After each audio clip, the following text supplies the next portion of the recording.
Hi నమస్తే welcome to Myra Media. నేను మీ కేవీఆర్.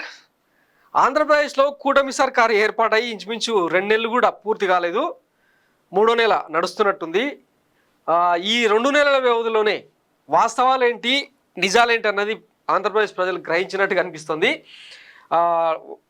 వైనాట్ 175 అని చెప్పి పిలుపునిచ్చిన వైఎస్ జగన్మోహన్ రెడ్డి ఆఖరికి 11 సీట్లకు పరిమితమైన తరుణంలో దేశం మొత్తం నివ్వెరపోయింది.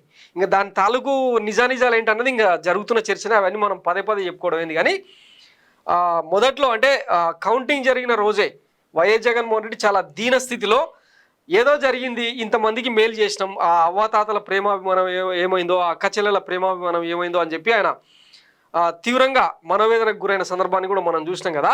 ఆ తర్వాత అంటే వైఎస్ జగన్మోహన్ రెడ్డి జనంలోకి రావడానికి మేబీ చాలా టైం తీసుకుంటాడేమో, చాలా టైం పడుతుందేమో అని చెప్పి అందరూ అనుకుంటున్న తరుణంలో వరుసగా జరిగిన ఘటనలు ఆయనను మళ్ళీ జనంలోకి తీసుకొచ్చే ప్రయత్నం చేసినాయి. ఆయన ఎక్కడికి వెళ్ళినా, ఎక్కడ అడుగు పెడితే అక్కడ జననీరాజనం కనిపిస్తుంది అనమాట. ఇది ఒక్కటే కాదు, గతంలో మనం చూసినాం కదా, పల్నాడు వేదికగా ఒక ముస్లిం మైనారిటీ యువకుడిని దారుణమైన స్థితిలో హత్య చేస్తే అక్కడికి అంటే ఆ కుటుంబాన్ని ఓదార్చే క్రమంలో ఇంచుమించు తాడేపల్లి నుంచి పల్నాడుకు 7.5 గంటల పాటు ఆయన కాన్వాయ్ వెళ్లాల్సి వచ్చింది. పోయిన ప్రతి చోట జననీరాజం పలికిండ్రు. అలాగే నంద్యాలలో ఒక వైసీపీ సానుభూతి పరుడు సుబ్బరాయుడు అనే వ్యక్తిని హత్య చేస్తే ఆ కుటుంబాన్ని ఓదార్చే క్రమంలో మొత్తం రాయలసీమకు సంబంధించిన జనమంతా కూడా తండోపతండాలుగా రావడం చూసినాం. ఇప్పుడు 3వ ఘటన అనమాట ఇది.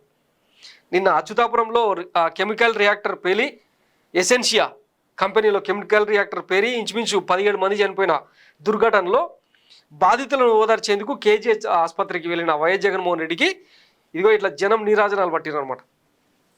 ఇక దీని మీద కూడా అవాకులు పేలే ప్రయత్నం ఈ కూటమి నేతలు, కూటమికి ఒత్తాసు పలికే ఈ పచ్చ మీడియా, ఇదంతా కూడా జోకుడు మీడియా, భజన మీడియా రకరకాలుగా విమర్శలు చేస్తూ ఉందన్నమాట. శవాలు కనిపిస్తే చాలు వైఎస్ జగన్మోహన్ రెడ్డికి పూనకాలు వస్తాయి, బాధితులను పక్కన పెట్టుకొని చిరునవ్వు చిందిస్తూ ఉంటాడని చెప్పి ఇక సోషల్ మీడియాలో ట్రోల్ చేస్తూ ఉన్నారు అనమాట. కాకపోతే వీళ్ళంతా మర్చిపోతున్నది ఏంటంటే, నవ్వడం ఒక భోగం, నవ్వించడం ఒక భోగం, నవ్వలేకపోవడం ఒక రోగం అన్న సంగతి మర్చిపోయినట్టున్నారు. చంద్రబాబు లాగా ఎప్పుడు కూడా సీరియస్ ఫేస్ పెడితే రాష్ట్రం కూడా అట్టి ఇప్పుడు కరువు పరిస్థితులు చూస్తున్నాం కదా. సో మొన్న ఆయన హాస్పిటల్కి వెళ్ళి బాధితులను పరామర్శించి వాళ్ళకు అండగా నిలబడతాం, ఒకవేళ ₹1 చెక్ అంటే ప్రభుత్వం చెప్పినట్టు ₹1 చెక్ కనుక అందకపోతే రోడ్డు మీదకి వచ్చి ధర్నాలు చేస్తామని చెప్పి వార్నింగ్ ఇవ్వడంతో ఆగమేఘాల మీద చంద్రబాబు సర్కారు చెక్కులను రెడీ చేసిందట. మరి అవి ఎప్పుడు ఇస్తుందో, ఆ బాధిత కుటుంబాలకు ఆ డబ్బులు ఎప్పుడు చేరుతాయి అన్నది వేచి చూడాలి. ఎందుకంటే కూటమి పాలన, ముఖ్యంగా విజనరీ పాలన అంటేనే కమిషన్లు, కాకరకాయలు చాలా ఉంటాయి అన్నట్టు. ₹1 ప్రకటిస్తే అందులో ఇంచుమించు 30% కమిషను, పర్సంటేజ్ ఇవన్నీ పోతాయి. జన్మభూమి కమిటీలు ఉంటాయి కదా మధ్యలో. విజనరీ పాలన, ఎందుకంటే ట్రాన్స్పరెన్సీ అనేది అట్లనే వస్తుంది అనమాట, వ్యవస్థల నుంచి రాకూడదు మన దాంట్లో. డైరెక్ట్గా అంటే కార్యకర్తలు ఉండాలి, కార్యకర్తల మీద లోకల్ లీడర్లు ఉండాలి, లోకల్ లీడర్ మీద ఎమ్మెల్యేలు ఉండాలి, తర్వాత మంత్రి, ఆ తర్వాత ముఖ్యమంత్రి, ఇదనమాట వీళ్ళ. ఇవేవి ఈ బ్యారియర్స్ ఏవి లేకుండా వైఎస్ జగన్మోహన్ రెడ్డి పాలిస్తున్నావు, అది నచ్చలే, అది రాజారెడ్డి రాజ్యాంగం. సో ఇదే అనమాట విజనరీ పాలనకు వైఎస్ జగన్మోహన్ రెడ్డి పాలనకు ఉన్న తేడా. ఎక్కడ పోయినా ఈ 3 నెలల గ్యాప్లోనే, వ్యవధిలోనే ఇంత ఆదరాభిమానాలు సాధించడం అన్నది మామూలు విషయం కాదు వాస్తవానికి.